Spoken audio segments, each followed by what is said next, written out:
Aku yakin kalian pasti pernah bertengkar dengan teman kalian, bukan? Waktu SMK, aku pernah terlibat sebuah pertengkaran dengan temanku hanya karena aku berusaha membantunya. Iya, setidaknya aku ingin terlihat seperti itu. Tapi tampaknya orang-orang sudah cukup cerdas kala itu untuk menilai tindakan tak masuk akalku sebagai tindakan yang tak masuk akal. Jadi ceritanya begini, waktu itu aku sedang tidur di kasur asramaku. Oh iya, sekedar informasi, waktu SMK aku tinggal di asrama sekolah bersama teman-temanku. Nah, jadi di tengah kegiatan tidur siangku, aku tiba-tiba terbangun karena suara tangisan. Bukan tangisan hantu wanita gondrong, melainkan tangisan seorang teman dari kamar sebelah yang sedang bercerita dengan teman sekamarku. Oke, untuk lebih memudahkan, kita sebut saja teman sekamarku ini dengan nama Novi dan teman kamar sebelah bernama Intan. Tunggu tunggu tunggu. Bukannya itu nama asli mereka? Eh, nama samaran. Iya, aku yakin kalau itu nama samaran. Oke, jadi sebab melihat Intan yang sedang menangis hingga membangunkanku, aku entah apa yang aku katakan pada saat itu, lantas membuat Intan kesal seketika. Tiba-tiba saja Intan mengambil tanganku dan mencubitnya sekuat tenaga sebagai bentuk pembalasan kepadaku karena membuatnya kesal.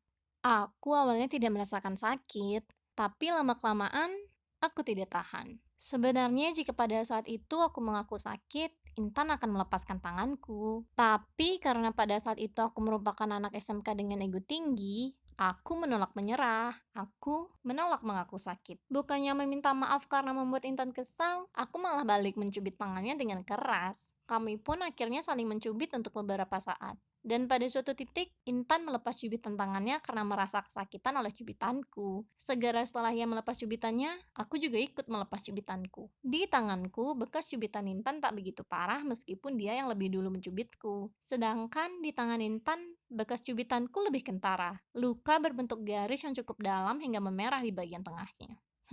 Ternyata dulu aku cukup brutal ya. Setelah itu, Intan meringis kesakitan dan memarahiku. Awalnya aku tidak terima. Kamu yang cubit aku duluan. Kamu sih ngeselin, katanya pada waktu itu. Setelah beberapa saat terlibat adu mulut, lama-kelamaan aku jadi tidak tega. Saat itu, aku tidak punya peralatan P3K lainnya. Teman-temanku pun tidak ada yang punya. Akhirnya sebuah ide terbesit dalam pikiranku. Di tengah-tengah situasi genting itu, aku sempat mengingat momen di masa kecil. Aku ingat ketika aku terluka waktu kecil, pertolongan pertama yang dilakukan adalah membalurkan lukaku dengan air liur. Di saat yang bersamaan, aku lantas ingat kalau aku pernah membaca judul artikel tentang kemampuan air liur menyembuhkan luka. Akhirnya, tanpa berpikir panjang, aku lantas memegang tangan Intan yang terluka dan dengan secepat kilat menampung air liur kepada kedua jari dan membalurkannya pada luka di tangan Intan.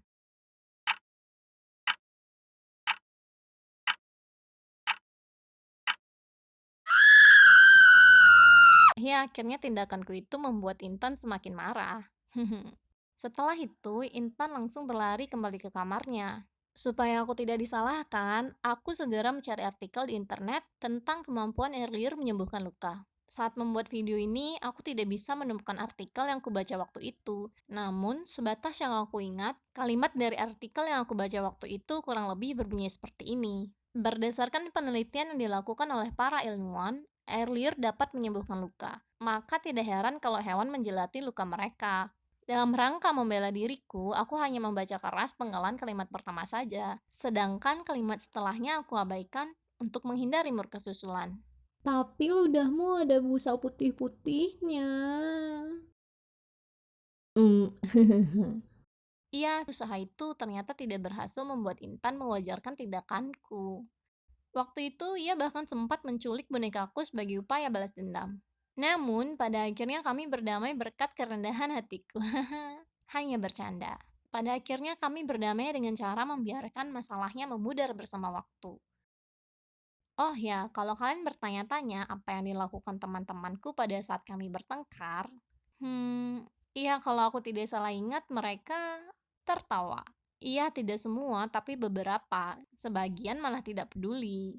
Aku dan Intan memang sudah sering bertengkar, jadi kurasa mereka tidak begitu menganggap pertengkaran kami waktu itu adalah hal yang serius. Meskipun, iya jujur saja, aku juga tidak menganggap pertengkaran waktu itu adalah hal yang serius. Alih-alih memberikan pertolongan pertama pada Intan, tindakanku mengoles air liur itu justru didasari niatku untuk mengerjai dia.